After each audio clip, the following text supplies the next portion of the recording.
ಅಹವಾಲುಗಳಿಗೆ ತಕ್ಷಣದ ಸ್ಪಂದನೆ. ಶಾಸಕ ಡಾಕ್ಟರ್ ಎನ್.ಟಿ. ಶ್ರೀನಿವಾಸ್ಗೆ ಗ್ರಾಮಸ್ಥರಿಂದ ಅಭಿನಂದನೆ. ವಸತಿ ಸೌಕರ್ಯ ಕಲ್ಪಿಸಿದ್ದಕ್ಕಾಗಿ ರೈತ ಮುಖಂಡ ಗಾಳೆಪ್ಪ ನೇತೃತ್ವದಲ್ಲಿ ಶಾಸಕರಿಗೆ ಭವ್ಯ ಸನ್ಮಾನ.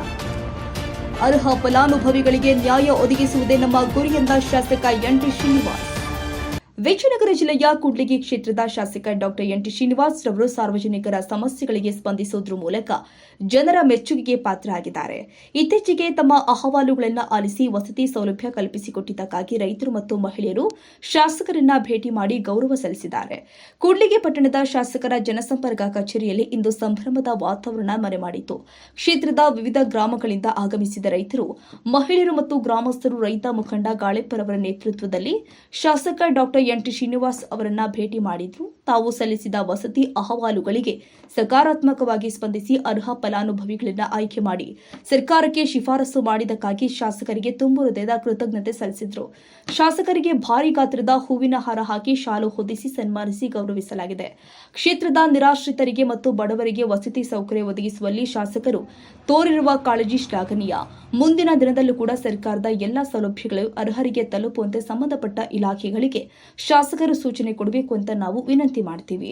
ಸನ್ಮಾನ ಸ್ವೀಕರಿಸಿ ಮಾತನಾಡಿದ ಶಾಸಕ ಡಾಕ್ಟರ್ ಎನ್.ಟಿ. ಶ್ರೀನಿವಾಸ್, ಕ್ಷೇತ್ರದಲ್ಲಿ ಬಡವರು ಮತ್ತು ಅರ್ಹ ಫಲಾನುಭವಿಗಳಿಗೆ ನ್ಯಾಯ ಒದಗಿಸುವುದು ನಮ್ಮ ಮೊದಲ ಆದ್ಯತೆ ಎಂದಿದ್ದಾರೆ. ಸಂವಿಧಾನಬದ್ಧವಾಗಿ ಮತ್ತು ಸಾಮಾಜಿಕ ನ್ಯಾಯದ ಅಡಿಯಲ್ಲಿ ಪ್ರಾಮಾಣಿಕವಾಗಿ ಕೆಲಸ ಮಾಡುವುದಾಗಿ ಭರವಸೆ ಕೊಟ್ಟಿದ್ದಾರೆ. ಮನೆ ಇರಲಿ ಅಥವಾ ಇನ್ಯಾವುದೇ ಮೂಲಭೂತ ಸೌಕರ್ಯಗಳಿರಲಿ, ಬಡವರಿಗೆ ಸಿಗಬೇಕಾದ ಸೌಲಭ್ಯಗಳನ್ನು ತಲುಪಿಸುವಲ್ಲಿ ನಾವು ಪ್ರಾಮಾಣಿಕ ಪ್ರಯತ್ನ ಮಾಡಿದ್ದೇವೆ.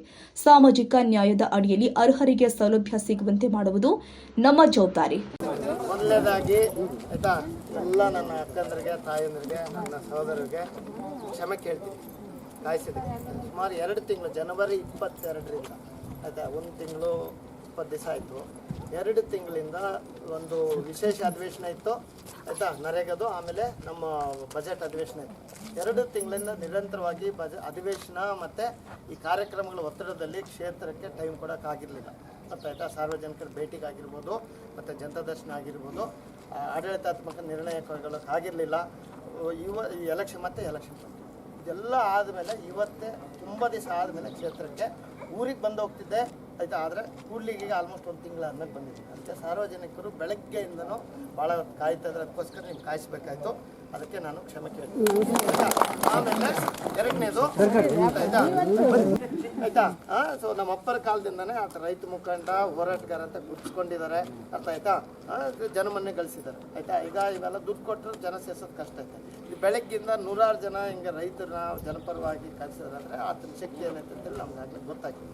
ಅರ್ಥ ಆಯ್ತಾ. ಆ ಒಂದು ಇದಕ್ಕೆ ನಮ್ಮ ಜಿಲ್ಲಾ ಉಸ್ತುವಾರಿ ಸಚಿವರು ಕೂಡ ಅರ್ಥ ಆಯ್ತಾ, ಒಂದು ಪಾಪ ಬಡವ್ರಿಗೋಸ್ಕರ ಒಂದು ಮನೆಗಳು ಬೇಕು ಆಯಿತಾ, ತುಂಬ ತೊಂದರೆ ಇದ್ದಾರೆ ಅಂತ ಹೇಳ್ಬಿಟ್ಟು ಈಗ ನಮ್ಮದನ್ನ ಇಲ್ಲೆಲ್ಲ ಕ್ಯಾನ್ಸಲ್ ಮಾಡಿಕೊಂಡು ಇರೋದನ್ನೆಲ್ಲ ಇಲ್ಲಿ ಯಾರು ಸೈಟ್ಗಳಿಲ್ಲ ಅಂತೇಳಿ ಬೇರೆ ಕಡೆ ಎಲ್ಲ ತಗೊಂಡು ಹೋಗ್ತಾಯಿದ್ರು.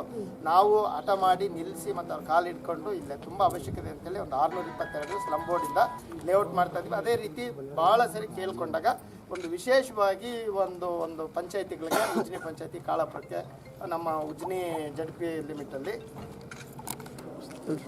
ನನ್ನ ಹೆಸರು ಸಿ.ಎ. ಗಾಳೆಪ್ಪ ಅಂತೇಳಿ, ವಿಜಯನಗರ ಜಿಲ್ಲಾ ಅಧ್ಯಕ್ಷರು, ಕರ್ನಾಟಕ ರಾಜ್ಯ ರೈತ ಸಂಘ ಹಾಗೂ ಹಸಿರು ಸೇನೆ. ಇವತ್ತು ಕೂಡ್ಲಿಗಿ ಕ್ಷೇತ್ರ ಶಾಸಕರ ಹತ್ರ ಬಂದಿರೋ ಉದ್ದೇಶ ಏನಂದರೆ, ಉಜ್ನಿ ಪಂಚಾಯತಿಗೆ 47 ಮನೆ, ಕಾಳಾಪುರ ಪಂಚಾಯತಿಗೆ 57 ಮನೆ, 106 ಮನೆ ನಮ್ಮ ಸಂಘದ ವತಿಯಿಂದ ಮನೆ ಬಂದಿರೋದಕ್ಕೋಸ್ಕರ ನಮ್ಮ ಶಾಸಕರಿಗೂ ಕೂಡ ಆಗಲಿ ಅವ್ರದ್ದು ಕೂಡ ಆಗಲಿ ಸಪೋರ್ಟ್ ಇದೆ. ಅದಕ್ಕೆ ಅವ್ರಿಗೆ ನಾವು ಗೌರವದಿಂದ ಸನ್ಮಾನ ಮಾಡೋಣ ಅಂತೇಳಿ ಎಲ್ಲ ಫಲಾನುಭವಿ ಸಮೇತ ಬಂದಿದ್ದೀವಿ. ಈ ಸಂದರ್ಭದಲ್ಲಿ ಕ್ಷೇತ್ರದ ಹಿರಿಯ ಮುಖಂಡರು, ವಿವಿಧ ಗ್ರಾಮಗಳ ಗ್ರಾಮಸ್ಥರು ಹಾಗೂ ಸಾರ್ವಜನಿಕರು ಹೆಚ್ಚಿನ ಸಂಖ್ಯೆಯಲ್ಲಿ ಉಪಸ್ಥಿತರಿದ್ದರು. ವೈಜಿ ಋಷಭೇಂದ್ರ, ಕೂಡ್ಲಿಗಿ, ರಾಷ್ಟ್ರಕ್ರಾಂತಿ ನ್ಯೂಸ್.